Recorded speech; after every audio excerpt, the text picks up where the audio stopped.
Je donne maintenant la parole à son Excellence M. Mohamed Siad Douale, chef de la délégation de Djibouti.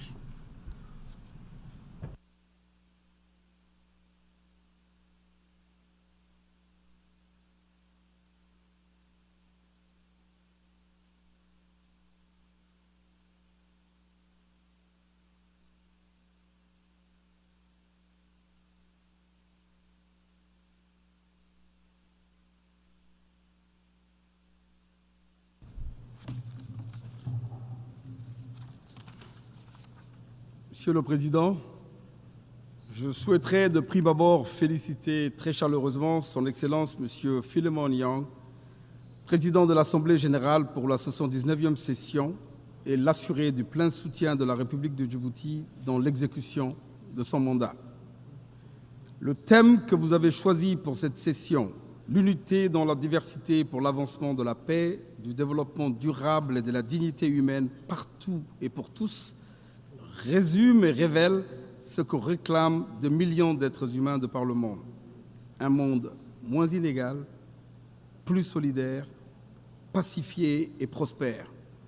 Un monde où l'unité ne se confond pas avec la négation des particularités et où la reconnaissance d'un destin commun mobilise l'énergie de tous et de toutes pour bâtir un avenir commun.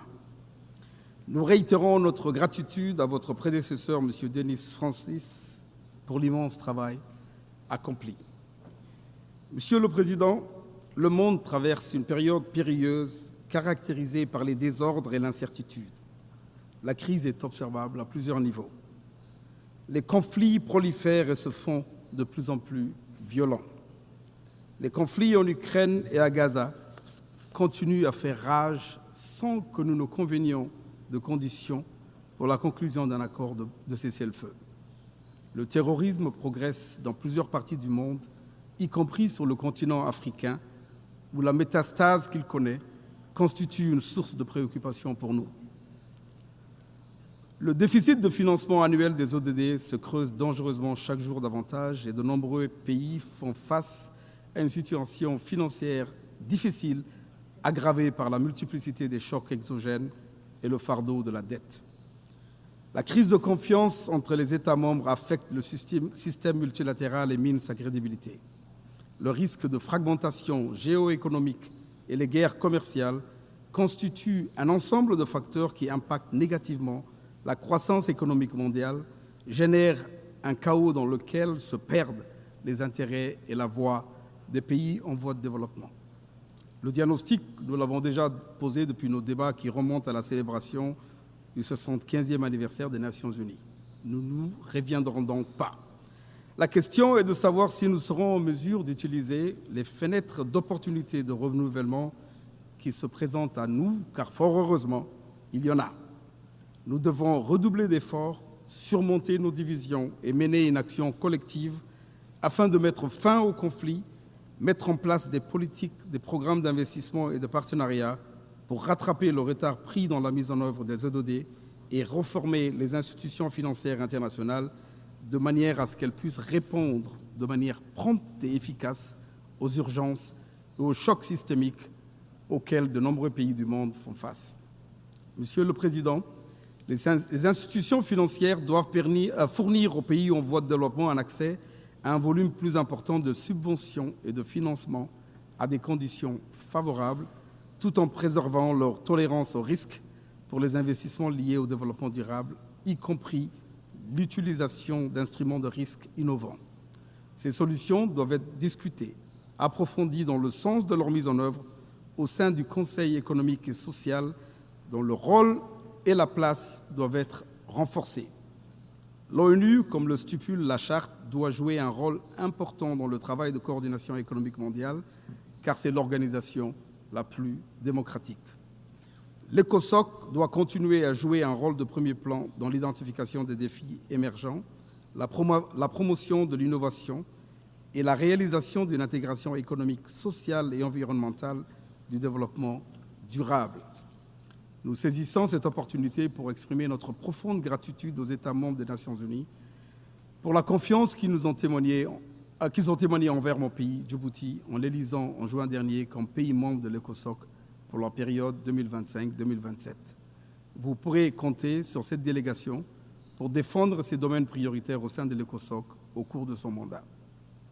Monsieur le Président, à l'instar de nombreux États en développement, Djibouti se trouve confronté à des défis majeurs induits par le changement climatique, notamment l'augmentation des températures, la raréfaction des ressources hydriques et l'élévation du niveau de la mer.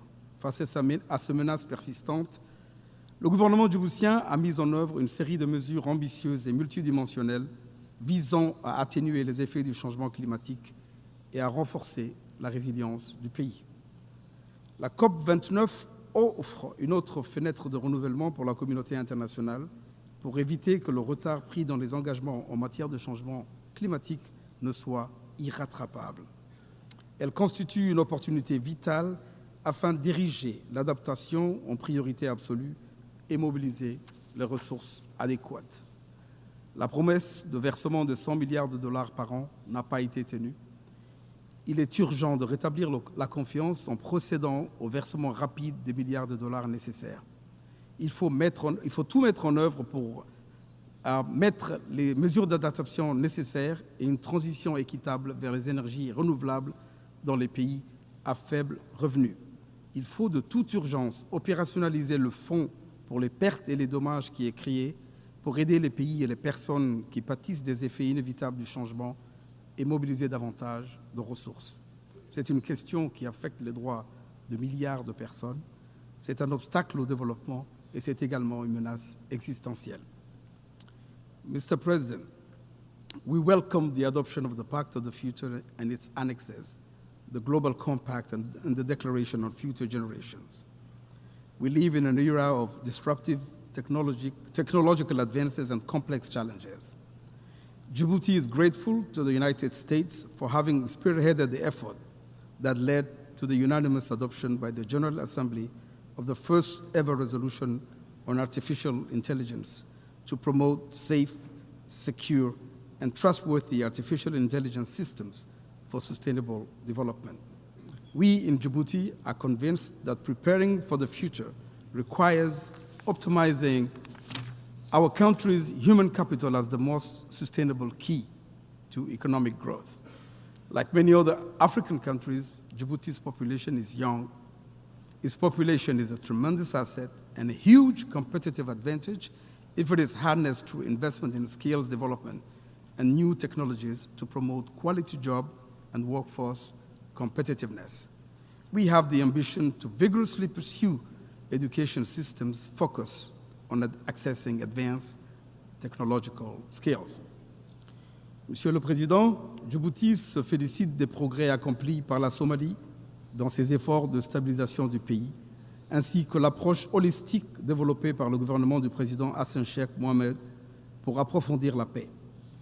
Nous saluons les efforts du Conseil de paix et de sécurité afin d'élaborer une évaluation stratégique conjointe de la situation en Somalie et d'un projet de concept général d'opération. Il nous faut intensifier les discussions afin de convenir de la meilleure option de financement de la mission. Le mandat confié à la future mission post-ATMIS est un mandat robuste.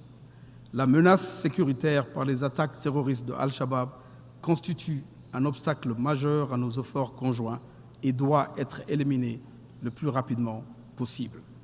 Il faut garantir à la future mission les ressources adéquates et les équipements nécessaires, y compris des multiplicateurs de force. Nous devons soutenir sans réserve les efforts du gouvernement somalien à se repositionner comme un acteur clé dans la région. Son mandat au Conseil de sécurité, qui débutera en janvier prochain, lui servira assurément de plateforme pour partager les leçons apprises et l'expérience acquise durant ces décennies de conflits. Djibouti demeure préoccupé par les attaques perpétrées par les Houthis contre les navires marchands et les navires de commerce. Elles perturbent de manière inquiétante les trafics maritimes et les flux commerciaux. La crise a déjà causé une augmentation exponentielle de coûts de transport maritime qui se reflète dans l'indice de prix des biens de consommation. Si la situation se prolonge, l'impact sur l'économie djiboutienne ainsi que les conséquences environnementales de ces attaques répétées seraient dévastateurs. Nous appelons à l'identification de solutions qui apaisent les tensions régionales, qui contribuent à la détérioration de la situation en mer Rouge et à l'identification des efforts diplomatiques en vue de trouver une issue favorable au processus de paix au Yémen sous les auspices de l'ONU.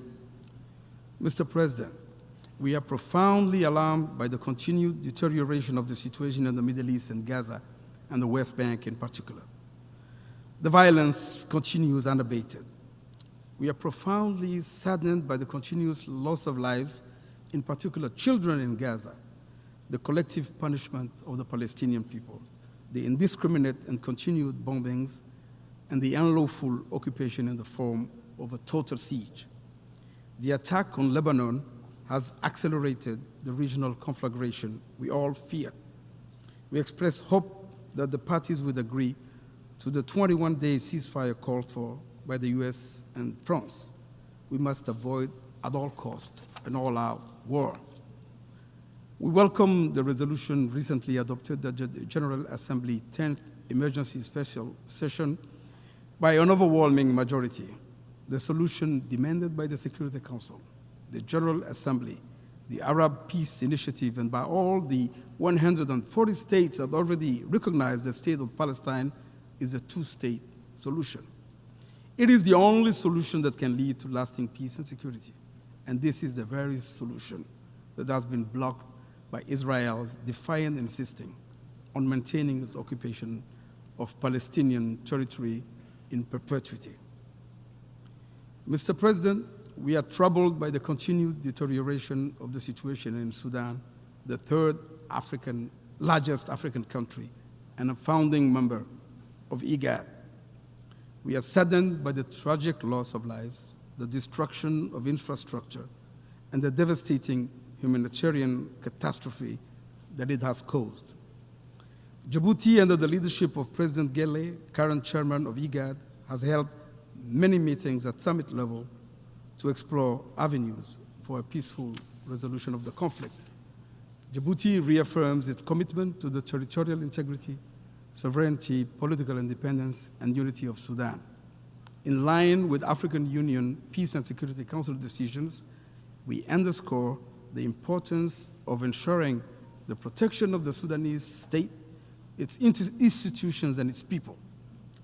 We just recently held in Djibouti, in partnership with the United Nations, a retreat of mediators with the ultimate goal of harmonizing the various initiatives aimed at ending the conflict. We call on the Sudanese Armed Forces and the Rapid Support Forces to honor the commitments made in Jeddah and subsequent negotiations, and further urge them to guarantee full, safe, rapid, and unhindered humanitarian access. We call on Sudanese leaders to have the Sudanese people's best interest at heart. We call on all external actors concerned by the conflict in Sudan and in a position to do so, to use their influence and bring constructive pressure to bear on the parties so that they commit to a mediation format with the ultimate objective of achieving a negotiated settlement of the conflict. We need to act determinedly and in unison. We must not give up on the prospect of peace in the Sudan. Mr. President, Djibouti stands ready to complete the normalization process with our neighbor Eritrea, and we stand ready to find a negotiated settlement to the conflict on the basis of international law, including the unresolved border dispute and other outstanding issues. The fate of our missing combatants is uppermost in our hearts. Their families need closure. To conclude, at UNGA 79, we have made significant commitments. We have adopted the Pact of a Future, a bold and ambitious document which bestows important responsibilities to our organization and strengthens it. It also calls for a reformed global governance structure. We did it to reject the return to an order devoid of justice, where the strong do what they can and the weak suffer what they must, where there is no rule of law and might triumphs over right. We did it for our own sake and for the sake of our posterity, because we have no choice but to stand up and stand together to prevent a descent into the morass. We now have to honor the commitments made. The stakes are high because if you don't, the United Nations will continue to be reduced to a symbolic space where non-binding commitments are made but never implemented. Thank you for your attention.